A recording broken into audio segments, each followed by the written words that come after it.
جماعت کې خو اتن بنا ګډا کافي اهل حق واسقت وای خطا کافي شرمنده شبري لیت جدا فقد قال النبي آية المنافق ثلاث إذا حدث كذب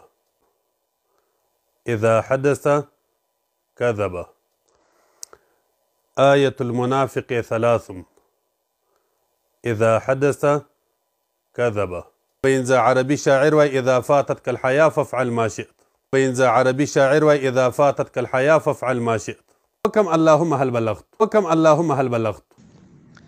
او دا نن چې د کومې ویډیوګانې جوړې کړې دي فاتح آغا په دې کې څو غلطیانې کړې دي هغه هم درته بیانوم. دا هغه دین هم مرداره ده. نو دا د عربي حال دی. بیا مخکې وایي چې عربي شاعر ویلی دي، عربي شاعر اذا فاتك الحياء فافعل ما شئت. جاهله د پیغمبر د حدیث نه ته د شاعرانو اشعار جوړوي او د پیغمبر د ذات نه ته شاعر جوړوي. الله عز وجل خو فرمایي چې وما علمناه الشعر وما ينبغي له.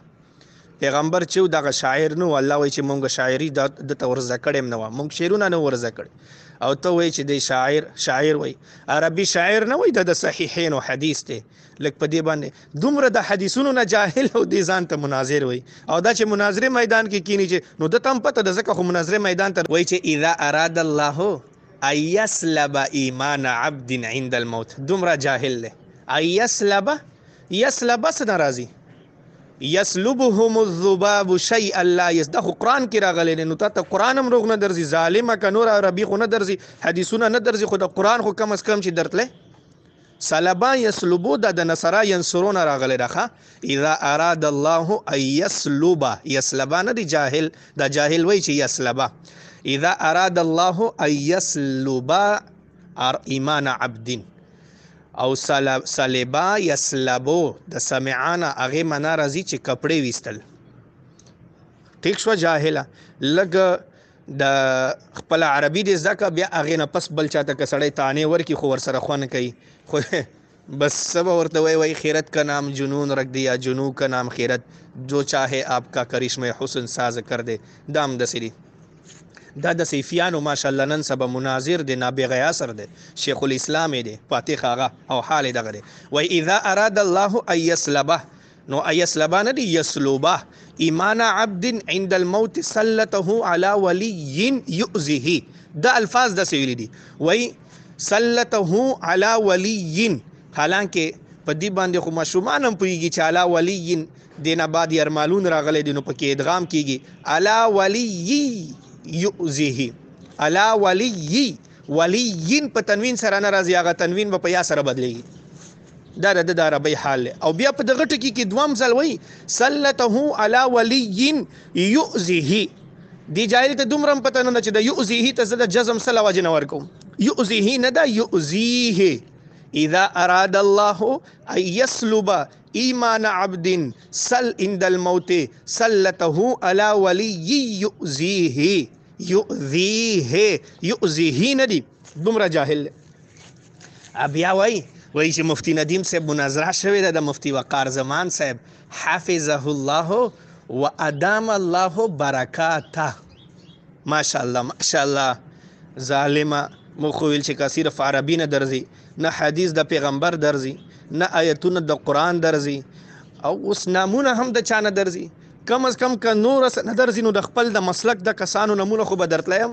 د مفتی وقار زمان خو رستا په شان بریلی دی که نه، د نام خو به زده کړی یم. وای ادام الله برکاته نه دی، ادام الله برکاتی دا جمع ده، او د جمع حالت نسبی هم په جر سره راځي. د دومره بس اوس دې ته بس وای دینه خلکو مناظر او نابغه سر صیفیان اوس نه جوړ کړی دی. ادام الله برکاتی او کتی برکاته وای نو بیا به برکاتان جمع نه وای، بیا به برکاته وي. ادام الله برکاته او دی وای چې برکاته.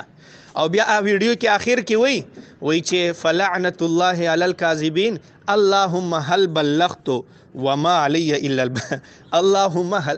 پیغمبر علیه الصلاۃ والسلام چې کله د دنیا نه تشریف وړو نو د حجۃ الوداع په موقع باندې صحابه ته فرمایلیو چې هل بلغت الرساله، آیا ما د پیغمبري او د رسالت تاسو ته ورسو؟ نو صحابه ورته عرض کړو بلغت الرساله ادیت الامانه ونصحت الامه. اوس دې سوی دی جاهل پیغمبر علیه السلام او صحابه ته ویلو چې هل بلغت الرساله، آیا هل راضی استفهام دی پاره، آیا ما تاسو ته رسالت در ورسولو، د الله پیغمبري می تاسو ته، د الله احکامات می تاسو ته ور، او دی په اخر کې سوی وای اللهم ای الله هل بلغت، آیا ما ورسول، یعنی تپوس دی الله نه کوي جاهلا. اللهم هل بلغت نرزي اللهم بلغت، دا دی کویلی وای نو کم از کم دا به صحیح شوی وای، خو اللهم دې ته بیا څه توجیه کېدلی شوه، خو اللهم هل بلغت دا یقینا د ستا غوندې جاهل نه موږ دغه امید ساتو چې دا عبارت یوه کرښه عبارتونو کې دی 15 او غلطیانې کوي. اوس دی نه دی که اته غلطیانې دا زما درته شمار کړه. الله د دې فتنې څخه د امت حفاظت فرمای. دا فاتح اغا نه د ټول ټیم د ټول امت دغه به ټول د زرو ډرم اوس کې خو د مفتی ندیم صاحب دامت برکاتهم العالیه مخې ته چیرته هم نشي راتلی. الله من الشيطان الرجيم بسم الله الرحمن الرحيم. فقد قال النبي صلى الله عليه وآله وصحبه وبارك وسلم إذا حدث كذب، إذا حدث كذب. إذا عربي شاعر وإذا فاتتك الحياة فافعل ما شئت. إذا عربي شاعر وإذا فاتتك الحياة فافعل ما شئت. جلاد ارتوکم اللهم هل بلغت. جلاد ارتوکم اللهم هل بلغت. استا یو کلیپ اوریدلی دی چې تا د مفتی وقار الزمان سره حفظه الله وادام الله برکاته د هغه سره تا یو مناظره او په لیبند د مدرسې د مولایانو په نمایندګۍ ملا داروخان عرفي سهیل شررساني زما او د هغه پر کومو عقیدو اختلاف و ته د هغه دپاره راغورځېدلی په نمایندګۍ نرسه ونیسه راسه پر اللهم هل بلغت وما علی الا البلاغ المبین. اللهم هل بلغت وما علی الا البلاغ المبین.